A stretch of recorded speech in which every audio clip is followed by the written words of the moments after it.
अल्लाह ताला फरमाता है वमन युअज़्ज़िम शआइरल्लाह फ़इन्नहा मिन तक़वल क़ुलूब। अल्लाह फरमाता है ओ लोगो, वो जो अल्लाह की पाक निशानियां हैं, अल्लाह की पाक अजमतों वाली निशानियां हैं, तुम्हें चाहिए कि तुम उसका एहतराम करो, अदब करो, ताजीम करो। ये ताजीम, ये अदब क्या है? रब का कुरान कहता है फ़इन्नहा मिन तक़वल क़ुलूब, और ये दिलों की परहेज़गारी है। ये अदब, ये एहतराम, ये ताजीम क्या है? दिलों की परहेज़गारी है। तो मेरे नबी की बारगाह में एक सहाबी ने अर्ज किया, हुज़ूर हमें इस्लाम के दराजात के बारे में फरमाइए। सुभान अल्लाह, इस्लाम के अंदर दराजात के बारे में बताइए। उस सहाबी का इशारा इधर था कि इस्लाम में अदब व ताजीम के बारे में फरमाइए। मेरे सोने नबी ने इरशाद फरमाया, क्या फरमाया? अल इस्लाम कुल्लुहु अदबन, और इस्लाम मुकम्मल अदब है। इस्लाम के अंदर अदब व ताजीम ये इस्लाम का एक हिस्सा है। अल इस्लाम कुल्लुहु अदबन, और इस्लाम मुकम्मल अदब है। जिसमें इस्लाम होगा उसमें अदब होगा, और जो बेअदब होगा वो इस्लाम को बदनाम करता है। इस्लाम का उस बेअदब नापाक से कोई ताल्लुक नहीं है, और इस्लाम तो अदब वालों का है। ये किसका फरमान है? मेरे नबी का। किसका फरमान है? वाती रसूल, यही है, वाती रसूल यही है। तो यहाँ बेअदब का इस्लाम में कोई हक नहीं है, कोई मकाम नहीं है। इस्लाम अदब वालों का है, और इस्लाम मुकम्मल अदब है। बेअदब लोग भी कहते हैं हम मुसलमान, और जनाबे वाला इस्लाम में तरतीब बनी हुई है। इस्लाम क्या है? अल इस्लाम कुल्लु अदबुन। इसका मतलब और मफहूम ये है कि अल्लाह तबारक व तआला का जो हुक्म है उसका भी उसकी भी ताबेदारी की जाए, उसका भी अदब किया जाए। रसूलुल्लाह के हुक्म का भी, तमाम अहकामात का अदब किया जाए। सहाबा के तमाम जो अहकामात हैं उनका भी अदब किया जाए। सहाबा के मकाम का भी अदब किया जाए। अहले बैत का मकाम का भी अदब किया जाए। ताबईन के मकाम मर्तबा का भी अदब किया जाए, और जनाबे वाला बुजुर्गान दीन का भी अदब एहतराम किया जाए।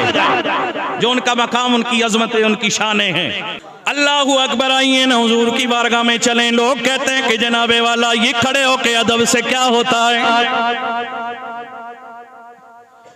हम खड़े होते हैं तो नमाज के बाद ना सलात व सलाम पढ़ते हैं, या नबी सलाम अलैका, या रसूल सलाम, मुस्तफ़ा जाने रहमत पे लाखों सलाम। कोई भी सलाम, कोई भी दरूद पढ़िए।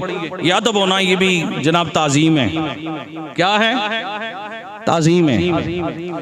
तो नमाज के बाद ये खड़ा होना और रुख जो है मदीना तैयबा की तरफ करना, ये भी ताजीम है। ये ताजीम क्या है? मेरे नबी की बारगाह में सहाबा का क्या मकाम होता था, और हुजूर के अदब व ताजीम में सहाबा की हालत व कैफियत क्या होती थी। बुखारी की हदीस है और दीगर कुतुब में भी ये मौजूद है। तवज्जो रखें जरा, सुभान अल्लाह।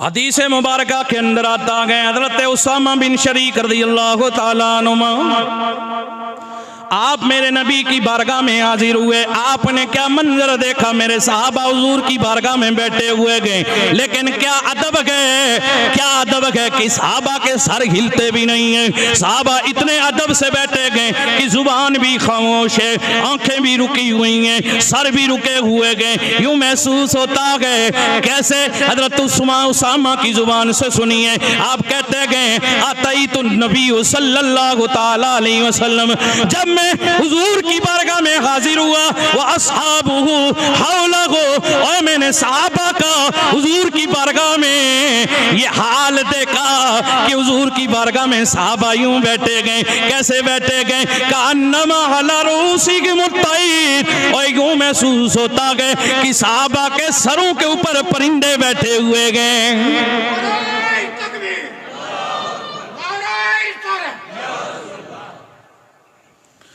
सहाबा के सरों, अब बंदा बिल्कुल ऐसे बैठ जाए ना, परिंदे भी सोचेंगे ये कोई दरख्त है, पत्थर है, क्या चीज है, आकर के बैठ जाते हैं। तो सहाबा का यह हाल था। सुभान अल्लाह, कितना अदब था मेरे नबी का, क्या ताजीब थी मेरे नबी की। अल्लाहु अकबर, मेरे करीम नबी की तबीयत अलील हुई, मेरे आका की तबीयत अलील हुई। मेरे नबी के साहबा नमाज का वक्त हो गया, इंतजार में खड़े गए। हजरत बिलाल मेरे नबी के दरवाजे पे गए, अर्ज किया हुजूर नमाज का वक्त हो गया। गए मेरे नबी ने इशारा फरमाया, मेरे अबू बकर को आगे बढ़ा दो, नमाज पढ़ाए। मेरे नबी मुकर्रम का हुक्म सुनते ही हजरत अबू बकर सिद्दीक को इशारा हुआ। हजरत अबू बकर सिद्दीक नमाज पढ़ाने के लिए खड़े हुए, इधर नमाज पढ़ा रखे गए। दौरान नमाज मेरे आका निकल के आए, अबू बकर मुसल्ला इमामत पे खड़े गए, साहबा पीछे खड़े गए। हुजूर आए, साहबा को पता चला, उधर अबू बकर सिद्दीक को भी महसूस हुआ। फिर क्या हुआ? हजरत अबू बकर सिद्दीक मुसल्ला छोड़ के पीछे चले गए, हालत नमाज में ही पीछे चले गए। मेरे आका ने नमाज मुकम्मल करने के बाद फरमाया, ओ मेरे गुलाम अबू बकर, मेरे यार, तू पीछे क्यों हुआ था? तुझे तो मैंने हुक्म दिया था। हज़रत अबू बकर सिद्दीक बोल पड़े, फ़क़ाल अबू बकरिन लिइब्नि अबी क़ुआफ़ा मा कान लिइब्नि अबी क़ुआफ़ा, या रसूल अल्लाह, ओ एक क़ुआफ़ा के बेटे अबू बकर के अंदर इतनी मजाल नहीं थी, इतनी हिम्मत और जुरत नहीं थी। क्यों? किस बात की? आई उसल्लिया, ए आका आपके आगे बढ़ कर के नमाज पढ़ाए। या रसूल अल्लाह, आप कहा ना, मुझे महसूस हुआ, मेरे अंदर इतनी हिम्मत नहीं थी कि मुसल्ला इमामत पे खड़ा रहूं, मैं फौरन पीछे हट गया। नमाज में भी सहाबा का अदब, और वो अबू बकर सिद्दीक, सुभान अल्लाह, अल्लाहु अकबर, इस सहाबा का अदब।